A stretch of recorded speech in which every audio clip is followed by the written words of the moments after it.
gentlemen, welcome back to my channel. My name is Esther Katende Magezi, and I have a special guest today, an old geyser girl like myself, and Dorothy, mother of two, Heather and Harvey. Heather is 4 years old. I had Harvey normally. Harvey was fine for just only 3 days, and so we rushed to hospital, and then that's when I got the bad news that Harvey had gotten a brain damage. So for me, I remember when I was discharged, when we were discharged, of course in the beginning, I had this zeal to raise him like any other child. An intentional mother. Yes, you were intentional. Regardless, yes, I was very intentional. To this day, I am intentional. Yes. I have a friend who asks me, Dorothy, when you take Heather for swimming, you also take Harvey for swimming. Like, yes, he's also a child, just the way. Exactly, and that's what I think that's. I see him like any other 2-year-old. Because you know the limitations you put on Harvey are the limitations you put on his life. That is true. That is true. So or even the children around. Yes. So even the children in my neighborhood know that they have to play with Harvey. Yes. When they are playing, when we put him in his chair and put him out, they know that we have to play around Harvey. So for me, I'm very, very intentional on each and everything that I do. The feeding, I don't just for example, I just started giving him beef recently, and it was intentional too. Everything that I introduce, I must have read about it, research about it, ask his nutritionist. So each and everything that I introduce to him, I am particular. How did we get to this point where he is? He suffered from jaundice, severe jaundice. Yes. And you see, very many times we think, jaundice is just jaundice. Sunbathe the child, breastfeed, they should be fine. Yes. But jaundice that manifests before baby makes 24 hours after birth, it's very dangerous jaundice. And that's something most people don't know, unfortunately, even medics. So we've realized in my NGO that most of the children... Your NGO is called? The Harvey Cerebral Palsy Foundation. Foundation. Yes, I read about it. Yes. So we've realized that very many children with cerebral palsy it's as a result of severe jaundice after birth, which is quite unfortunate because it's something that can be arrested. Correct. Cerebral palsy, cerebral is brain, something to do with the brain. Yes. Then palsy are movements. The pulse, yes, the hands and legs movement. Not the nerves. It's the whole ailment damages the central nervous system, the brain, the nerves, and you know that nerves grow on top of a bone. Yes. So which is why as they grow, you'll notice they tend to get disability, like disabled, like either the leg will, or the hand will, if you don't do physiotherapy, because now the nerve is damaged and it's growing on top of a bone that is growing normally. So you have to do a lot of physiotherapy, stretch every bone, every muscle in his body, so that this physiotherapy like you and me. You have to do it every day. Every day, how if you can, morning and evening. You do it yourself, or you have a nurse coming? So now the morning part I do myself for 1 hour, and then in the afternoon I have a physiotherapist that comes home. 1 hour dedicated to just physiotherapy. So those are 2 hours. 1 hour in the morning and 1 hour in the evening. It's tough, but I choose not to look at it that way. Yes, because that is my journey, and I do not want to see my child get disabled. Yes. Because those children that you see with cerebral palsy that are totally disabled, like physically disabled, the hand is like this. Yes. It's because a mother or a father somewhere did not put the foot. Ignored. Yes, they ignored it. Right now, at this stage especially. What is your typical day like? Because you said you start with an hour of physiotherapy. So what time do you wake up, you as mommy? Usually I'm up by 5. Harvey wakes up by 5. So you trained him, or that's just no. He's cerebral palsy comes with very many disabilities. Sleep is impaired. So to put him to bed, we actually sedate him every evening. After dinner, we give him sedatives so that he's able to sleep. That part of the brain that tells him you're tired, sleep is not so alert. Yes. So you have to actually sedate him to go to sleep. So usually by 5 he's awake. We'll give him porridge. Then by white porridge or share? Rice porridge. Plain rice. Yes. It's just recently that I've introduced now soya and rice. Otherwise it's plain rice because he can't sit or walk. He's basically there. So the body needs to have some. It's only rice that can be broken down easily. So now we do the rice porridge at 5, then give him an hour. So 6:30, 7, he has his meal. Then we do physio. Then I get ready and go to work. So who do you live him with? Harvey has 2 caretakers. Sarah and Doreen that are doing an amazing job because, of course, like you've seen, he's taller, he's heavier. He's quite heavy. You can't look after him just one person. You get overwhelmed. Initially, I used to do it because he was much younger, but now you need a team. Yes. You need a team.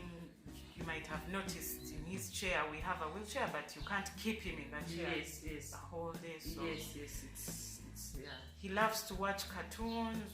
So you put him in the chair when he's watching cartoons. Sometimes, maybe for an hour or maybe an hour and a half, he'll accept. And after some time, he wants you to put him on the laps and you sit with him. Where did you get this chair? Where can one get one? We got this chair from Koso.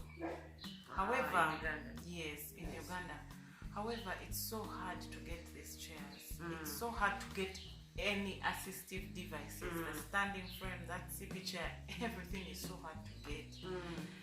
In fact, I keep telling mothers to join psychosocial support groups because that's the only way you can know that something is available. An organization is donating wheelchairs. These wheelchairs, Esther, cost 3.2 shillings. Wow. An ordinary person, mother, who has physiotherapy to pay for, who has speech therapy, occupational therapy, all those therapies, by the way, actually everything, we call them assistive devices. Yes. There's a wheelchair, is 3.2. Wow. A very good one, you'll not get a good wheelchair less than that. A standing frame, because why he needs a standing frame is like you might have come across children whose legs have thinned over time. Yes, because they're not, the body doesn't support them. Yes, they're not standing, they're not put in standing position so that blood can flow, So eventually they thin out and totally become disabled. So you have to always make them stand. So you need the standing frame, which is about 500,000. That CP chair is 600,000. There are afro braces that we usually tie in his legs that have to be changed every 3 months because the foot is growing. Those braces are 300,000. So I think you can see how hard, how difficult it really is. In fact, I was concerned about the bills. My God, the bills are very, very strenuous. So occupational therapy is what now?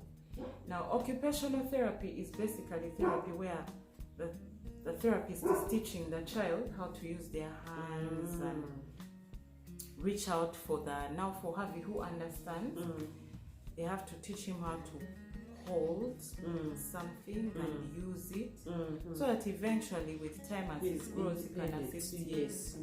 to a certain level. Even if the legs fail, at least the hands, if you put food before him, can eat. And he can do so now, right? No, not yet. He just made 2. So for me, I've chosen to not to rush. Yes. I found peace in it. Yes. Whenever he is able to feed himself, even if it comes at 5 years. Yes. It is well. Yes, that's true. So right now he's he's not able to, but he understands. For me, the cognitive, the fact that he understands that this is mom, this is a stranger, this is my auntie, this is my sister, this is Jaja. He only says 3 words so far, he's good enough. So I have the occupational therapist that comes to help him learn how to use the hands. Then we have a speech therapist to enhance that speaking. Then we also have the physiotherapist for the physical movement. Yes. So, and I'll be honest with you, all those therapies, I pay the physiotherapist 1M a month, and the speech therapist charges 800. The occupational therapist charges 800 too. So it's up to me to sit and say, now this month I think let me put this out and this out. Physio has to be consistent. Yes. That one I can't. I don't have. There's no two way about it. Yes. Or else I'm losing out on time. Even if, because his doctor has said he could be able to walk maybe by like 4 or 5. So if I don't put in the time now, you'll not achieve the results. Resign to self-pity or money, I'm losing. It's interesting because the way you're spending money on growing your child is the way I'm spending money on growing my children. I keep telling mothers the journey gets easier as they go. Yes. It's what you make it, but most importantly for special needs mothers, it's all in your head. Absolutely. You resign to self-pity. Oh, my child, see, now me, I'm like this, I can't afford. Of course, circumstances sometimes will make you resign to self-pity. Yes. Especially, I've been there too, especially the months where I have failed to raise the physiotherapy money. And you're looking at your child and wondering, my God, what is going to happen?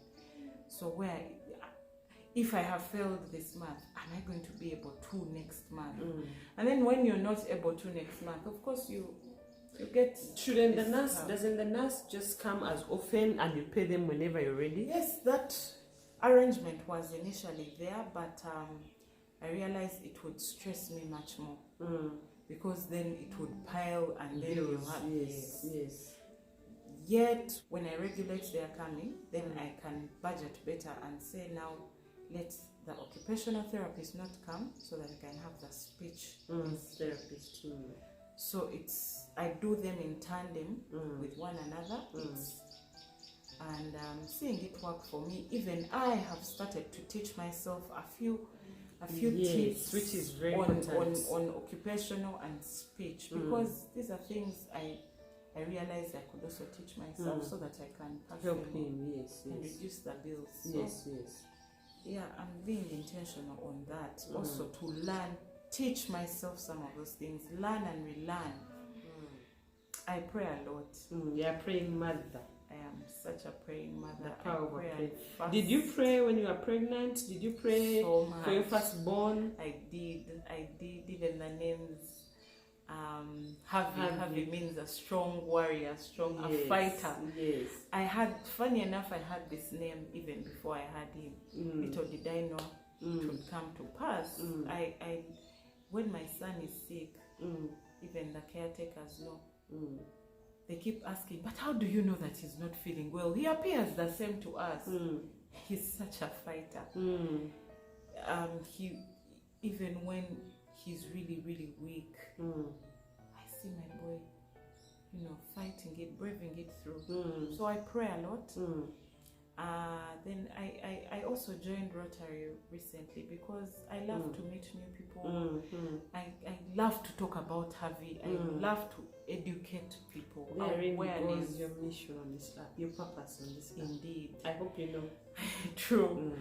I love to tell the world about Harvey and about children that are like Harvey. I love to. I'm enjoying it. I'm finding peace in it.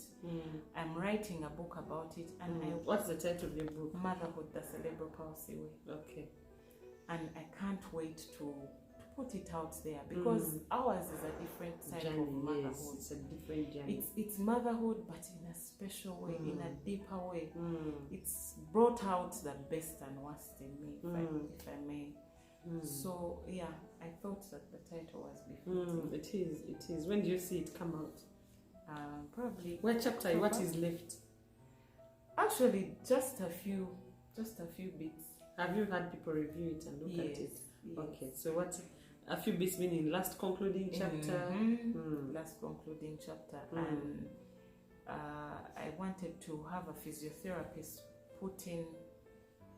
add something because I'm looking at this book being handed over to a mother that has just been told, you're starting this journey. Yes. So they read this book and have, know how to feed their child. There's a part of how to feed their child, how to look after their own mental health.